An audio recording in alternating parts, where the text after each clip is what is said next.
पार्वती जी के मन में भाग गया तपस्या करनी चाहिए, तो पार्वती माता तपस्या करने गई। सप्तऋषि आए, तप का प्रभाव बड़ा अद्भुत, सबने समझाया लेकिन नहीं मानी।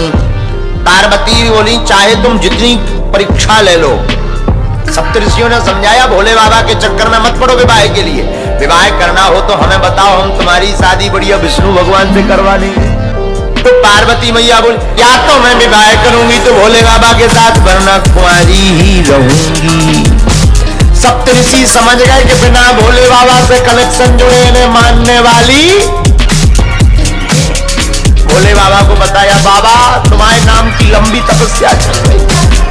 भोले बाबा बोले क्या करें? सप्तऋषि बोले विवाह कर लो।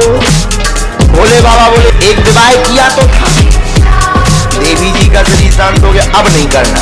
भोले बाबा बोले हम शादी नहीं करेंगे। देवता बोले कर लो। भोले बाबा बोले नहीं करना। कर लो प्रभु। ब्रह्मा जी आए, भगवान ने मनाया।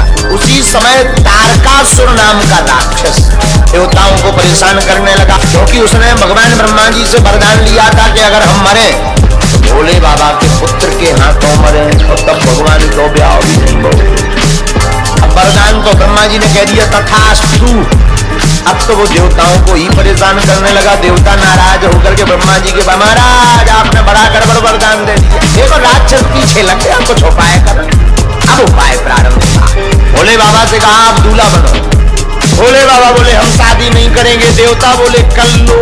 जब बार बार प्रार्थना की तो भोले बाबा ने फिर विवाह के लिए हाँ कह दिया। बोलो सियावर रामचंद्र की। लगन पत्रिका भेजी गई हनुमान के घर पर। सब देवता अपने अपने वाहनों को सजाने लगे। पहला श्रृंगार कर रहे हैं यमराज। यमराज का वाहन क्या है? भैंसा। यमराज ने से भैंसा ने पूछा आज क्या बात इतना श्रृंगार? यमराज ने कहा तुम्हें पता नहीं, आज भोले बाबा की शादी है। इधर यमराज स्नान करवा रहा, ऊपर इंद्र का वाहन क्या है? ऐरावत हाथी। सब देवता अपने अपने वाहन का श्रृंगार कर रहे, पर जिनकी शादी होनी है उनके ऊपर किसी का ध्यान नहीं है। शाम का समय होने वाला, बारात कुछ देर में जाने वाली, दूल्हे राजा तैयार नहीं है। तो भोले बाबा से भी कहा बाबा आपका मेकअप होगा। क्यों? शादी है। किसकी? आपकी। अच्छा हम तो जैसे हैं वैसे ही चल।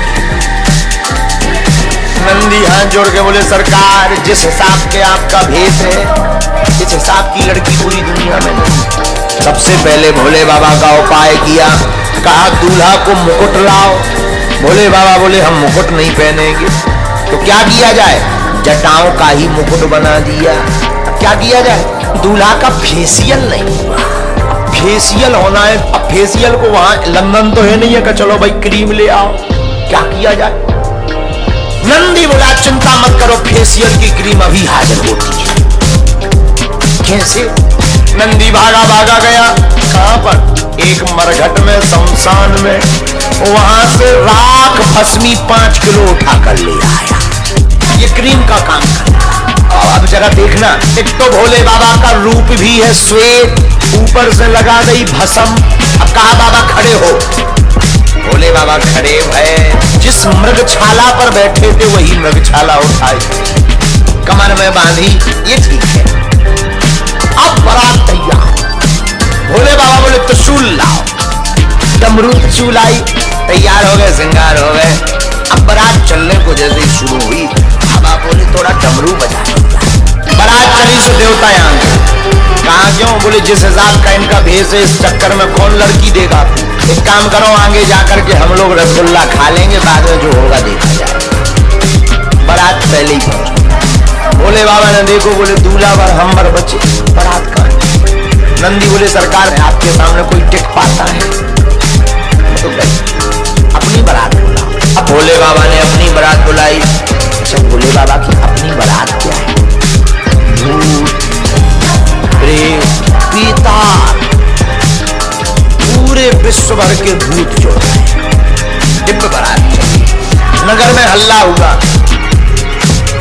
पार्वती की माता ने जब दूल्हा का रूप देखा तो चिंतित हो गई। ऐसा नारद जी ने समझाया ये जो पार्वती है ना यही सती, ये तो जन्म जन्म से शिव की। आप मन में